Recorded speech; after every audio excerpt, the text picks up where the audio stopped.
నమస్కారం. City cable CPC న్యూస్కు స్వాగతం. ముందుగా ముఖ్యాంశాలు. పారిశ్రామికవేత్తలు పెట్టుబడులు రాకుండా రాష్ట్రాన్ని నాశనం చేయాలని చూస్తున్న వైసీపీ నేతల తీరు తీవ్ర అభ్యంతరకరం. వైసీపీ అధినేతతో పాటు ఆ పార్టీ నేతలపై టీడీపీ పోలిట్ బ్యూరో సభ్యుడు శ్రీనివాసరెడ్డి ఆగ్రహం. కడపలో కలకలం సృష్టించిన municipal main high school incharge HM జమీమాసు ఆత్మహత్యాయత్నం. బాధితురాలికి డీఈఓ శంషుద్దీన్, ఎమ్మెల్సీ రామచంద్రారెడ్డిల పరామర్శ.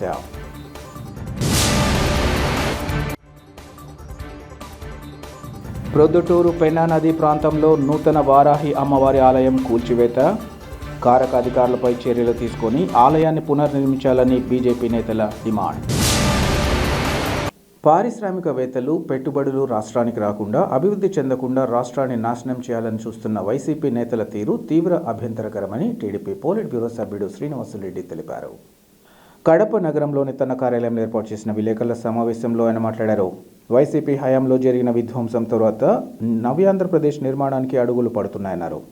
చంద్రబాబు నాయుడు పరిపాలన దక్షత రాష్ట్రానికి దేశంలోనే ప్రపంచ స్థాయి పెట్టుబడులు వచ్చేందుకు నారా లోకేష్ కృషి చేస్తున్న తరుణంలో వైసీపీ రాష్ట్రంలో అరాచకం సృష్టించడం జరుగుతుందన్నారు. ప్రజలను రెచ్చగొట్టడంతో పాటు తమపై తామే దాడులు చేసుకుని ప్రభుత్వంపై దుష్ప్రచారం చేయడం జరుగుతోందన్నారు. ఈ తీరును రాష్ట్ర ప్రజలు గమనిస్తున్నారని తెలిపారు. వైసీపీ అధినేత వైఎస్ జగన్ ప్రశాంతయుతంగా తమ పార్టీ నేతలను పరామర్శించుకుంటే ఎవరికీ అభ్యంతరం లేదన్నారు. అలా కాకుండా పెద్ద ఎత్తున జన సమీకరణ చేయడం, ప్రజలను ప్రభుత్వాన్ని ఇబ్బంది పెట్టడం, పోలీసుల విధులను అడ్డుకోవడం వెనుక ఉద్దేశపూర్వక కుట్రగా జరుగుతుందన్నారు. 3 ఏళ్ల తర్వాత తాము అధికారంలోకి వస్తామని వైసీపీ అధినేత బెదిరింపు ధోరణితో భయానక వాతావరణం సృష్టించడం ఏమిటన్నారు.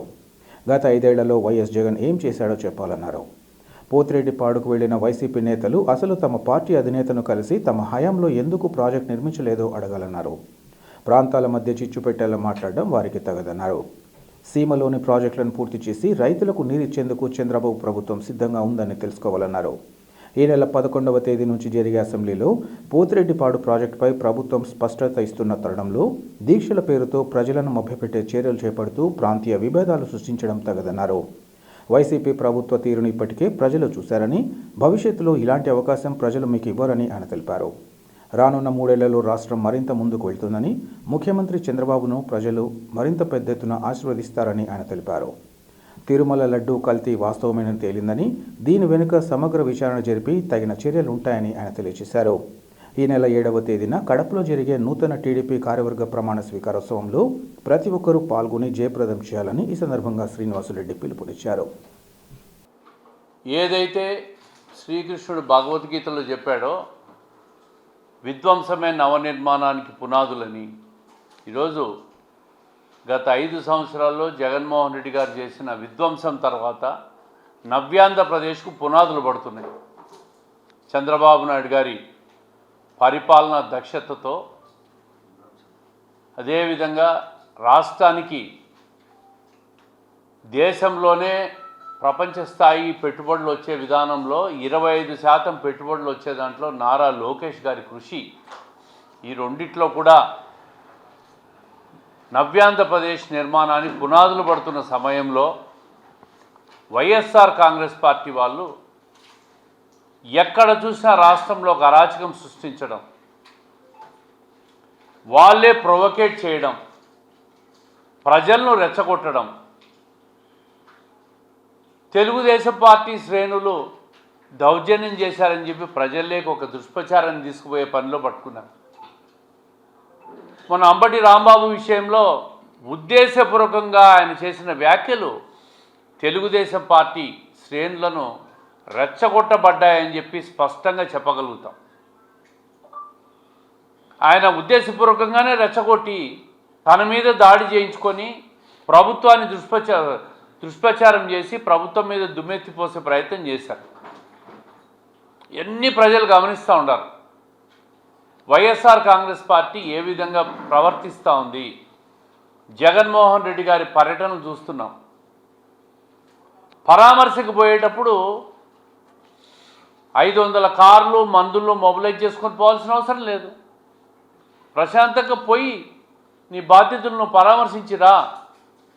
దానికి ప్రజల్ని ఇబ్బంది పెట్టడం ఎందుకు, ట్రాఫిక్ ఇబ్బందులు పెట్టడం ఎందుకు, ప్రభుత్వాన్ని ఇబ్బంది పెట్టడం ఎందుకు, పోలీసులు వాళ్ళ డ్యూటీ వాళ్ళు చేస్తూ ఉంటే వాళ్ళ మీద విరుచుకుపడడం ఎందుకు? ఇవన్నీ ఒక ఉద్దేశపూర్వక కుట్రగా జరుగుతూ ఉంది రాష్ట్రం మీద. రాష్ట్రానికి పెట్టుబడులు రాకుండా, రాష్ట్రానికి పారిశ్రామికవేత్తలు పెద్ద పెద్ద పెట్టుబడిదారులు రాకుండా, అభివృద్ధి చెందకుండా ఈ రాష్ట్రాన్ని నాశనం చేయాలని ఏకైక లక్ష్యంతో ప్రతిపక్ష పార్టీ ఆ విధంగా దుష్ప్రచారం చేసి మళ్ళీ ప్రభుత్వం అధికారంలోకి మేము వచ్చేస్తాం 3 ఏళ్లలో, అప్పుడు చూస్తాం మీ కథ అని మాట్లాడుతూ ఉన్నారు. అది 5 ఏళ్ళు మీకు అధికారం ఇచ్చారు, మీరేం చేశారో ప్రజలు చూశారు. మళ్ళీ కళ్ళు మూసుకొని తెరిస్తే మళ్ళా 3 ఏళ్ళు అయిపోతుంది, ఇప్పుడు 2 ఏళ్ళు అయిపోయింది, మళ్ళీ మేము వస్తాం, పోలీసులు కథ చెప్తాం, మీ కథ చెప్తామని మాట్లాడుతూ ఉంటాడు. ఎప్పుడూ ప్రతిపక్ష పార్టీ మీద, అవతల పార్టీ మీద విరుచుకుపడ్డము, మిమ్మల్ని అణిచివేస్తానడము, ఒక భయానక వాతావరణాన్ని క్రియేట్ చేయడం తప్ప 5 సంవత్సరాల మీ పాలనలో జగన్మోహన్ రెడ్డి గారు ఏమి చేశారని చెప్పి నేను అడుగుతాను. నిన్న పోతిరెడ్డిపాడుకు పోయినారు రాయలసీమ నాయకులంతా. మీరందరూ పోవాల్సింది పోతిరెడ్డిపాడుకు కాదు. జగన్మోహన్ రెడ్డి గారు ముఖ్యమంత్రి అయిన తర్వాత శాంక్షన్ చేసిన రాయలసీమ లిఫ్ట్ ఇరిగేషన్ ప్రాజెక్టు ఆయన హయాంలో అధికారం లేకొచ్చిన 5-6 నెలల్లోనే జీవోలు ఇచ్చి మొదలుపెట్టాడు. 4-5 సంవత్సరాల కాలం ఇస్తే దాన్ని ఎందుకు పూర్తి చేయలేకపోయినారని చెప్పి రాయలసీమ వైఎస్ఆర్ కాంగ్రెస్ పార్టీ వాళ్ళు జగన్మోహన్ రెడ్డి గారిని అడగండి, మీ మాజీ ముఖ్యమంత్రి గారిని అడగండి. అడగాల్సింది మమ్మల్ని కాదు. మీరు తలపెట్టిన ప్రాజెక్టులు 5 సంవత్సరాలు సంపూర్ణ అధికారం ఇస్తే పూర్తి చేయలేక మీరు ఫెయిల్యూర్ అయినారు. ఈరోజు పోతిరెడ్డిపాడు దగ్గరికి పోయి డ్రామాలు ఆడుతూ ఉన్నారు, నీళ్ల డ్రామాలు, ప్రాంతీయ విద్వేషాలు, తెలంగాణకు ఆంధ్రాకు ముడిపెట్టడం, కృష్ణా జలాల వాటాలో వాళ్ళు ఎక్కువ తీసుకుపోతున్నారని మాట్లాడడం, ఆంధ్ర పట్టించుకోలేదని మాట్లాడడం. ఈరోజు ఒకసారి చూస్తే రాయలసీమలో ఉన్న రిజర్వాయర్లన్నీ కూడా పూర్తిగా నిండి రైతులకు నీళ్ళు ఇచ్చే పరిస్థితిలో ప్రభుత్వం సిద్ధంగా ఉంది. 700 కిలోమీటర్ల హంద్రీనివా ప్రాజెక్టును లైనింగ్ పూర్తి చేసినప్పుడు మీకు కనపడలేదా? 40 టీఎంసీల నీళ్లు 700 కిలోమీటర్ల కుప్పం వరకు తీసుకుపోయిన నీళ్లు మీకు కనపడలేదా? కృష్ణా జలాలు, పోతిరెడ్డిపాడు ఏం చేయని పోయినారు, అక్కడికి ఏవి ధర్నా దీక్షలు చేస్తారు? మీరెందుకు పూర్తి చేయలేకపోయినామని చెప్పి మీరు ముందు సమాధానం చెప్పాలి. 4 సంవత్సరాల్లో నేషనల్ గ్రీన్ ట్రిబ్యునల్ విధించిన స్టేని మీరు ఎత్తించలేకపోయినారు. ఆ రోజు కేంద్ర ప్రభుత్వంతో మీరు మిలాఖతులో ఉన్నారు కదా, సఖ్యతలో ఉన్నారు కదా, మరి ఎందుకు మీరు ఆ నేషనల్ గ్రీన్ ట్రిబ్యునల్లో ఇచ్చిన స్టేను మీరు ఎత్తలేకపోయినారు?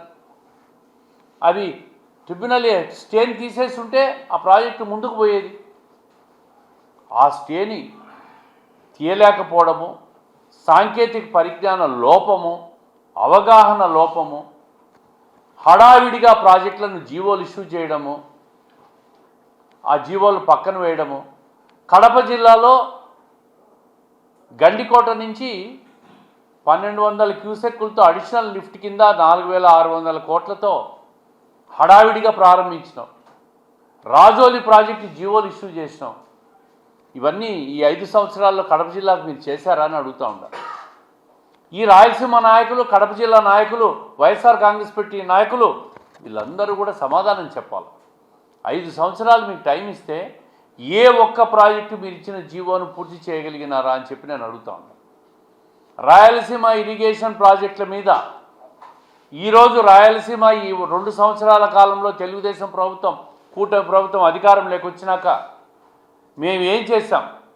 43 సంవత్సరాల తెలుగుదేశం పార్టీ ఆవిర్భావం నుంచి దాదాపు 23 సంవత్సరాలు పార్టీ అధికారంలో ఉంది.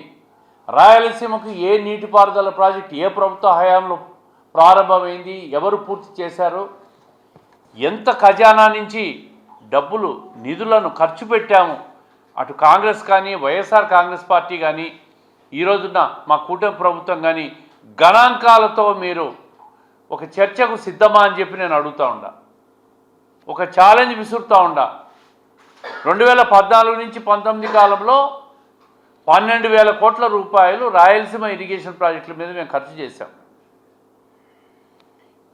19 నుంచి 24 మధ్య 5 సంవత్సరాల కాలం ఇస్తే కేవలం వైఎస్ఆర్ కాంగ్రెస్ పార్టీ 2,000 కోట్ల రూపాయలు మాత్రమే ఇరిగేషన్ ప్రాజెక్టుల మీద ఖర్చు చేసింది.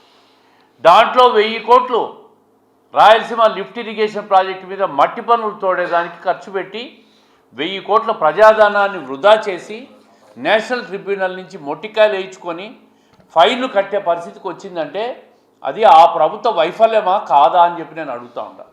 ప్రభుత్వం అమలు చేస్తున్న మధ్యాహ్న భోజన పథకానికి సంబంధించి విద్యార్థులకు పౌష్టిక ఆహారాన్ని అందించేందుకు కృషి చేయాలని ఆంధ్రప్రదేశ్ ఫుడ్ కమిషన్ చైర్మన్ చిత్తా విజయ్ ప్రతాప్ రెడ్డి సూచించారు. వేంపల్లెలోని తలిశెట్టి శేషమ్మ జిల్లా పరిషత్ బాలికల ఉన్నత పాఠశాల, జెడ్పీ బాలుర ఉన్నత పాఠశాలలో అమలవుతున్న మధ్యాహ్న భోజన పథకాన్ని విజయ్ ప్రతాప్ రెడ్డి తనిఖీ చేశారు. ఈ సందర్భంగా మధ్యాహ్న భోజనాన్ని రుచి చూసి సంతృప్తి వ్యక్తం చేశారు. అనంతరం ప్రతిరోజు ఇలాగే నాణ్యతగా రుచికరంగా విద్యార్థులకు వండి పెట్టాలని ఆదేశించారు. ఆ తర్వాత హాస్టల్ విద్యార్థులతో ముచ్చటించి వారి స్థితిగతులను, హాస్టల్లో వారి కల్పిస్తున్న వసతులను అడిగి తెలుసుకున్నారు. విద్యార్థుల నుంచి మంచి స్పందన రావడంతో సంతోషాన్ని వ్యక్తం చేస్తూ ప్రభుత్వం కల్పించే అన్ని సదుపాయాలు వినియోగించుకుని బాగా చదువుకొని భావి భారత పౌరులుగా ఎదగాలని సూచించారు. విద్యార్థులు దేశ సేవ చేయాలని, ఉన్నత స్థాయికి చేరుకోవాలని పిలుపునిచ్చారు. పాఠశాల సిబ్బందికి ఆయన పలు సూచనలు ఈ సందర్భంగా చేశారు. ఈ కార్యక్రమంలో వేంపల్లె మండల విద్యాశాఖాధికారి తదితరులు పాల్గొన్నారు. అంటే వాళ్ళు తప్పు చేస్తా ఉన్నారండి, నేను అనను. కానీ ఎవరు మనము నమ్మితేనే మోసం చేసేది. నమ్మకం అనేది అవసరం లేదు ఇక్కడ. It's a care. What I'm telling you, it's a care.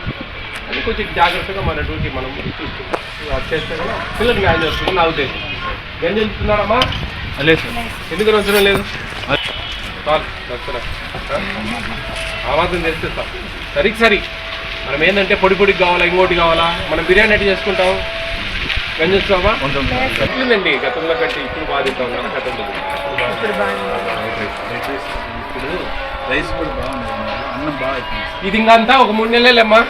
తర్వాత మీరు నష్టపోతా ఉన్నారు. వాస్తవంగా మీ శాలరీస్ మీకు ఇస్తారు, మీ శాలరీస్ వస్తాయి. పైన వచ్చే ఆదాయం ఉండదు. ఇప్పుడు ₹1 మిగులుతుంది మనం. ఫర్ ఎగ్జాంపుల్ 1,000 రూపాయలు మిగులుతుంది రోజు. 6 మంది ఉన్నారు, 7 మంది ఉన్నారు. 6 మందికి అంటే నేను చెప్తున్నా ₹1,000 మిగిలేటి మీకు. ₹1000 మిస్ అవుతారు. మీరు 11:30కి డైరెక్ట్ రావడం, ఆ నుంచి తెచ్చుకోవడం, వడ్డీయడం, ఆ పాత్రలు కడిగి వాళ్ళకి హ్యాండ్ ఓవర్ చేసి వెళ్ళిపోవడం. 3,000 జీతం వస్తుంది, తప్పదు. అప్పుడు మీరు 5 మంది 6 మందిలో ఒక 4 అట్లా వచ్చి ఒకరు ఆఫ్ తీసుకొని అట్లా మేనేజ్ చేసుకుంటా. వేరే పని ఉంటుంది కదా, ఇది నమ్ముకొని 3 వెళ్తే అడగొస్తాం. ఓకే అండి, నమస్కారం. చాలా మంది ఉన్నారు. నేనండి మీ Vijay Pratap Reddy, AP state food commission chairman. ఇక్కడ మన వేంపల్లె పులివెందుల నియోజకవర్గం సంబంధించి వేంపల్లెలో ఉన్నాను ఈరోజు.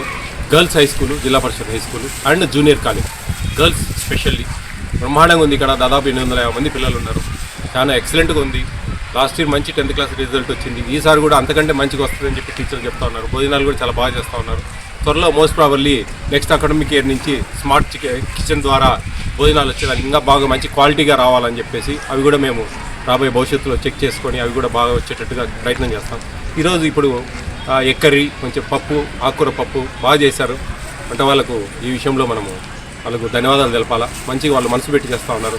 ఇంత స్ట్రెంగ్త్ ఇంత ఇది ఉందంటే ఎవరు కూడా మనసు పెడతారండి. ఎందుకంటే అది వాళ్ళు ఎంతమంది ఇక్కడ పిల్లలు తింటూ ఉంటే కన్నా వాళ్ళకు కొంచెం డబ్బులు మిగిలేదానికి అవకాశం ఉంది. మనం రుచికరంగా చేయకపోతే వాళ్ళు డబ్బాలు తెచ్చుకుంటారు. అప్పుడు నష్టపోయేది పిల్లలు నష్టపోతారు. కానీ ప్రభుత్వానికి లాభమే. కానీ అది కాదు కదా ప్రభుత్వ ధ్యేయము. పిల్లలు అందరూ తినాలి. మంచిగా ఫోర్టిఫైడ్ కెనల్స్ కలుపుతూ ఉన్నాం. Folic acid, vitamin B12, iron అనే విటమిన్స్ కలుపుతా ఉన్నాం. మంచిగా బ్యాక్ బోన్ స్ట్రెంత్ అవుతుంది. హిమోగ్లోబిన్ శాతం బాగా పెరుగుతుంది. నాడు వ్యవస్థ బాగా పనిచేస్తుంది. మంచిగా మెమరీ పవర్ ఇంక్రీజ్ అవుతుంది. ఇట్లా ఎన్నో ఉపయోగాలు ఉన్నాయి. చాప కింద నీరులా మన ప్రభుత్వాలు పిల్లల ఆరోగ్యాన్ని కాపాడుతూ ఉన్నాయి. ఒక విటమిన్ ట్యాబ్లెట్స్ ఇస్తే రోజు వేసుకోమంటే వేసుకోరు పిల్లలు, నెగ్లెక్ట్ చేస్తారు. అది అన్నంలో పెడితే తింటారు. తిన్నప్పుడు ఖచ్చితంగా వాళ్ళకు యూజ్ అవుతుంది. అది అట్లా చాలా మంచి ఉంది భోజనాలు ఇక్కడ, మిడ్ డే మీల్స్. సంతోషం. ప్రొద్దుటూరు పెన్నా నది పరివాహక ప్రాంతంలో నూతనంగా నిర్మాణం చేపట్టిన వారాహి అమ్మవారి ఆలయాన్ని గురువారం రాత్రి ఫారెస్ట్ అధికారులు జేసీబీతో కూల్చివేశారు. ఆలయం కూల్చివేసిన ప్రదేశాన్ని ప్రొద్దుటూరు ఎమ్మెల్యే వరదరాజులరెడ్డి, టీడీపీ శ్రేణులు, బీజేపీ శ్రేణులు పరిశీలించాయి. ఈ సందర్భంగా ఎమ్మెల్యే మాట్లాడుతూ ఫారెస్ట్ ల్యాండ్లో ఉన్నప్పటికీ హిందూ దేవాలయాన్ని అర్ధరాత్రి సమయంలో కూల్చివేయడం అనేది చాలా తప్పన్నారు. ఆలయం కూల్చేసిన ప్రదేశంలోనే తిరిగి నూతన ఆలయ నిర్మాణం చేయడం కోసం తన సహాయ సహకారాలు అందిస్తానని తెలిపారు. భవిష్యత్ కాలంలో అధికారుల వల్ల ఇబ్బందులు కలగకుండా చూస్తానని ఎమ్మెల్యే వరదరాజులరెడ్డి హామీ ఇచ్చారు. అయితే ఆలయాన్ని కూలదోసిన అధికారులపై చర్యలు తీసుకోవాలంటూ బీజేపీ నేతలు, హిందూ సంఘాలు ప్రొద్దుటూరు ఎర్రగుంట్ల ప్రధాన రహదారిపై బైఠాయించి నిరసన వ్యక్తం చేశారు. సత్వరమే ఆలయాన్ని నిర్మించాలని వారు డిమాండ్ చేశారు.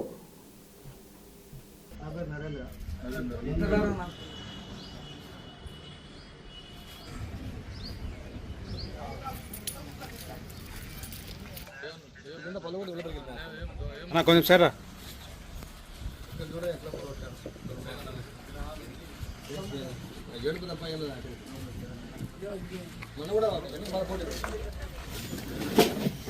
ప్రాసక్తిని ఇల్లీగల్ ట్రాన్సాక్షన్స్ ఫారెస్ట్ తర్వాత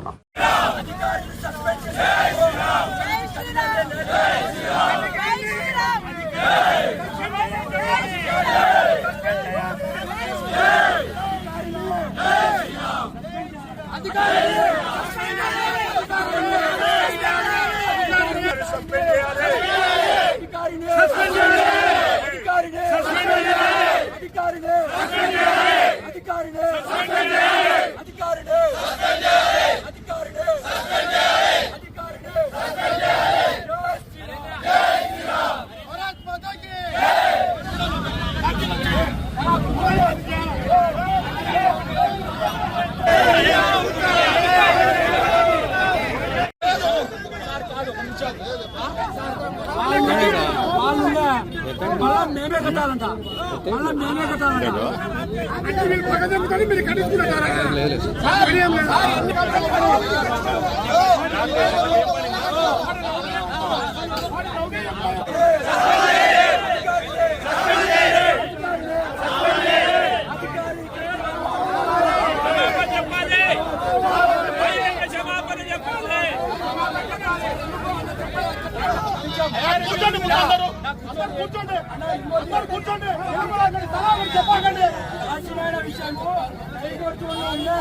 మనం నిలబడితే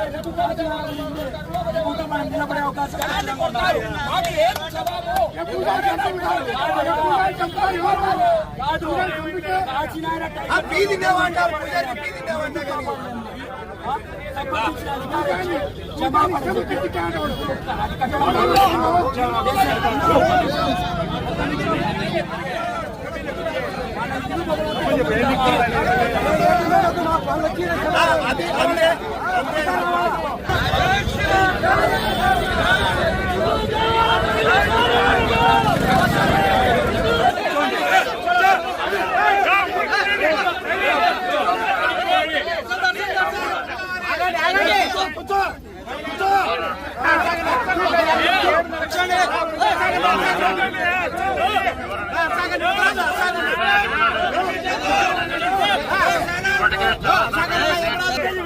ఎవరైతే పిలిచారో వాళ్ళపైన చర్యలు తీసుకుంటామని చెప్పారు. కొద్దిగా ఆగండి. ముఖ్యంగా నేను తహసీల్దార్ను అటవీ అధికారులతో మాట్లాడాను. ఆ జరిగిన నష్టాన్ని మొత్తము వాళ్ళ డిపార్ట్మెంట్ ద్వారానే మేడం గారు పరిశీలించి నేను వారం 10 రోజుల్లో క్లియర్ చేసి మళ్ళీ పూర్తి యథాస్థితిలో పెడతానని చెప్పారు. దానికి నేను పూర్తి భరోసాగా ఇంకా నేను తహసీల్దార్గా నేను సభాముఖంగా మీడియా ముఖంగా చెప్తున్నాను. దానికి పూర్తి బాధ్యత నేను వహిస్తున్నాను. అయ్యా ఒక నిమిషం ఆగండి. ఈ కేసు విషయంలో నేను 2 సార్లు మాట్లాడాను. నేనే పోయి తిరిగి చూపించాను, మొత్తం పరిసర ప్రాంతాలను చూపించాను. ఆమె నాకు ఇచ్చింది వాస్తవమే, పూజారి స్వామి ఇచ్చింది వాస్తవమే. అక్కడే పిట్టగోడ పైన పెట్టాలని చెప్పాను. అక్కడ కింద ఏమైనా పడిపోయిన చూపించాను, ఎక్కడ అందుబాటులో లేదు. ఆ విషయంలో మేము స్వామితో మాట్లాడి దానికి పూర్వ స్థితి తెచ్చుకుంటాము. ఆ బీగం కొత్తగా వేసుకొని వారం అన్నారు, 10 రోజులు అన్నారు. 15 రోజుల లోపల పూర్తి బాధ్యత నేను వహించి మీకు మీడియా ముఖంగా చెప్తున్నా. తహసీల్దార్గా నాకు సంబంధం లేని విషయమైనా మీకు అందరి తరఫున సభాముఖంగా మీడియా ముఖంగా మీకు చెప్తున్నాను. మీరు సంయమనం పాటించి మీరు దయచేసి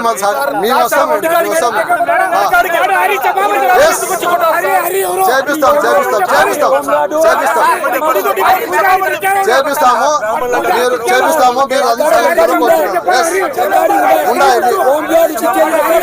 15 రోజులు అంటే ఎప్పటికి వస్తుంది?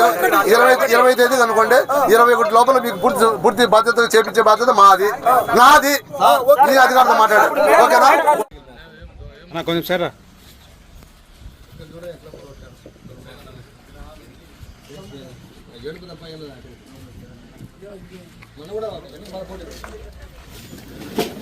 నాటు constructive illegal constructions forest land. తర్వాత రీసెంట్గా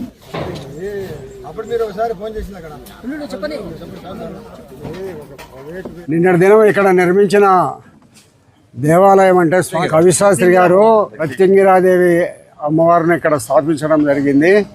ఇది ఒరిజినల్గా ఫారెస్ట్ స్థలం. అయితే ఇక్కడ ఫారెస్ట్ స్థలంలో ఏదైనా కూడా మనం నిర్మాణం చేసుకోవాలంటే ఉన్నతాధికారుల నుంచి పర్మిషన్ పొందిన తర్వాతనే చేసుకోవాలి.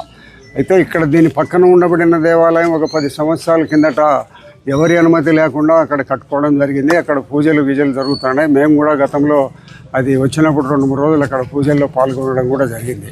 మళ్ళీ ఇది స్వామి కొత్తగా దీనిని ఈ స్వామి ప్రత్యంగిర అమ్మవారిని స్థాపితం చేయడం జరిగింది.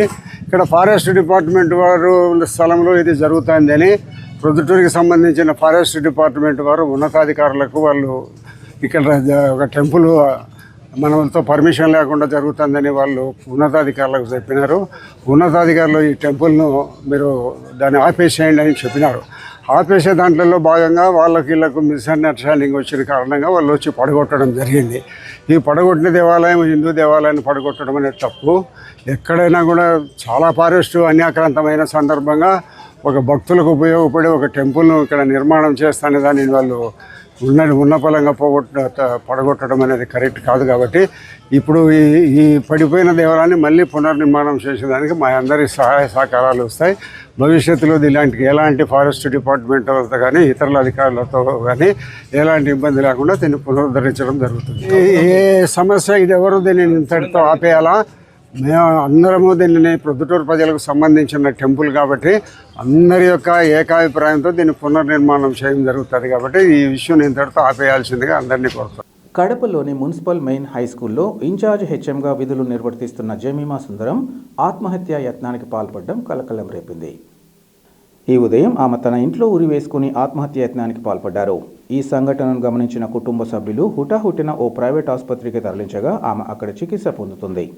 ఈ సంఘటన తెలిసిన వెంటనే డీఈఓ శంషుద్దీన్తో పాటు ఎమ్మెల్సీ ఎంవి రామచంద్రారెడ్డి ఆసుపత్రికి వెళ్లి బాధితురాలిని పరామర్శించడంతో పాటు కుటుంబ సభ్యులతో మాట్లాడి వివరాలు అడిగి తెలుసుకున్నారు. ఈ సందర్భంగా డీఈఓ మాట్లాడుతూ బాధితురాలి ఆడియోను పరిశీలించారు. గతంలో పాఠశాల హెచ్ఎం సస్పెండ్ అయిన తర్వాత ఎవరిని బలవంతంగా ఇన్ఛార్జిగా నియమించలేదని చెప్పారు.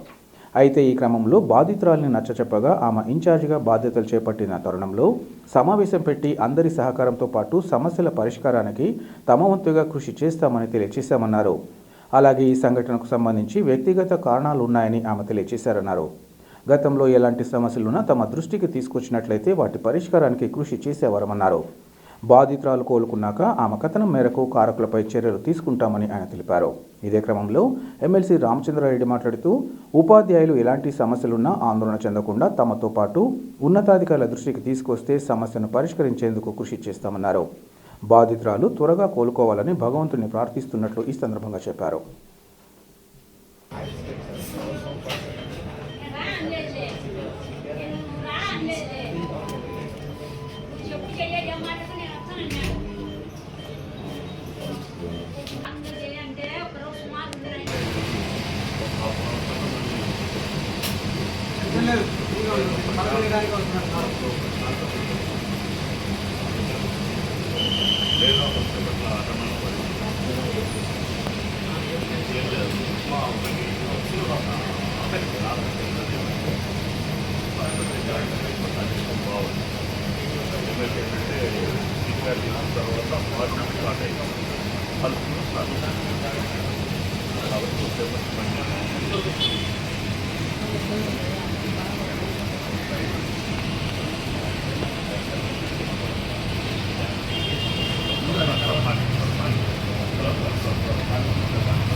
పాప చెన్నై, ఒక పాప ఇండోర్.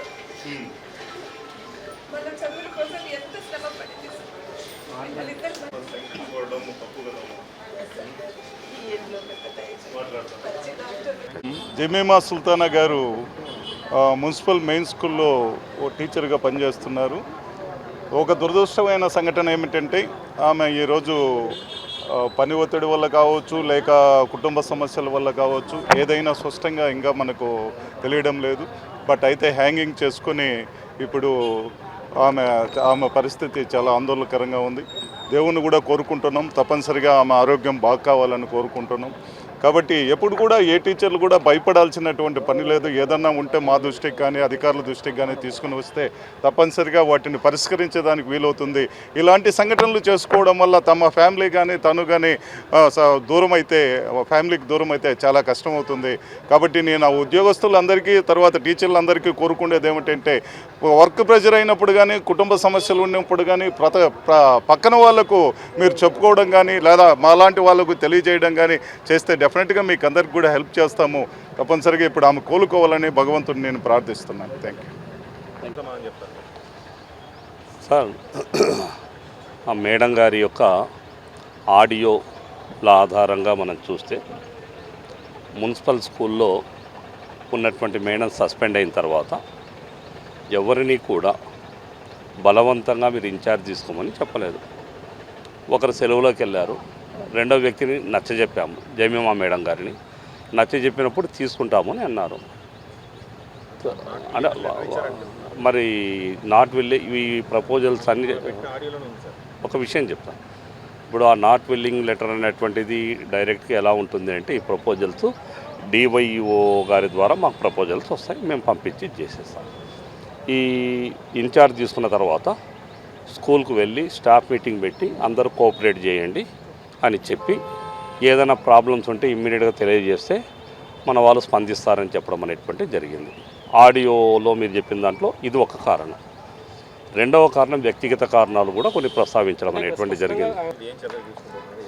అంటే ఇప్పుడు ప్రస్తుతానికి ఆమె ఆరోగ్యం అనేటువంటిది మెరుగుపడిన తర్వాత ఆమె మనకు చెప్పేటువంటి కారణాలు స్పష్టత దాని ఆధారంగా మనము దానికి కారకులైనటువంటి వాళ్ళ మీద చర్యలు తీసుకోవడం అనేటువంటి జరుగుతుంది. అంటే ఇక్కడ ముందున్న ఎవరైతే డిమాండ్ దాన్ని కొంత మిస్యూజ్ చేసినట్టున్నారో, అందుకే నాకు పూర్తి సమాచారం ఇవ్వకుండా చెక్ పవర్ అదే సార్. ఇప్పుడు వారిపై ఎలాంటి చర్యలు తీసుకుంటారు? అదే డిప్యూటీపై ఆమె ఆరోపణలు చేస్తున్నారు, డిప్యూటీపై ఎలాంటి చర్యలు తీసుకుంటారు? తప్పకుండా సార్. ఇప్పుడు మేడం గారి ఆరోగ్యం మెరుగుపడిన తర్వాత ఆమెతో మాట్లాడి ఆమె చెప్పేటువంటి విషయాల ఆధారంగా తప్పకుండా దీనికి కారకులు ఎవరైతే వాళ్ళ మీద చర్యలు తీసుకోవడం అనేటువంటి జరుగుతుంది.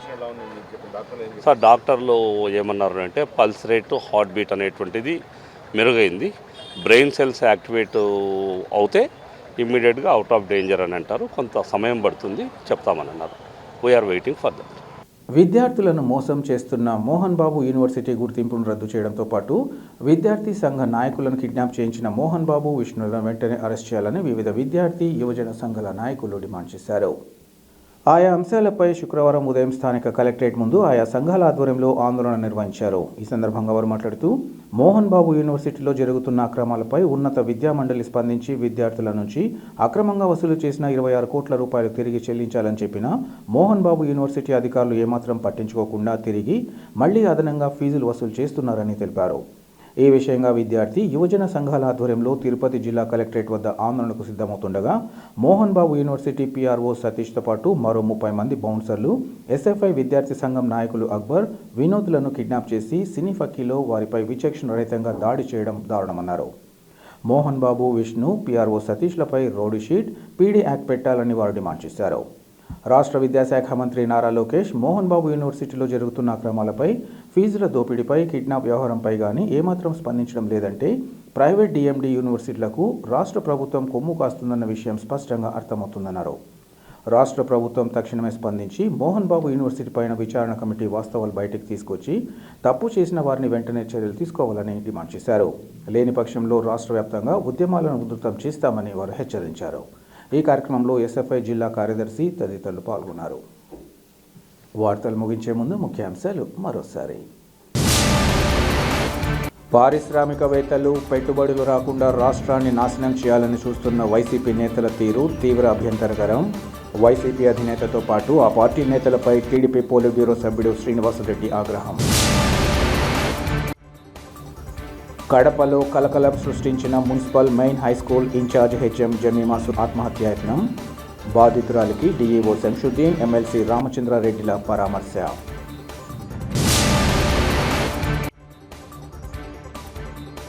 ప్రొద్దుటూరు పెన్నా నది ప్రాంతంలో నూతన వారాహి అమ్మవారి ఆలయం కూల్చివేత. కారక అధికారులపై చర్యలు తీసుకొని ఆలయాన్ని పునర్నిర్మించాలని బీజేపీ నేతల demand. City cable CPS news ఇంతటితో సమాప్తం. నమస్కారం.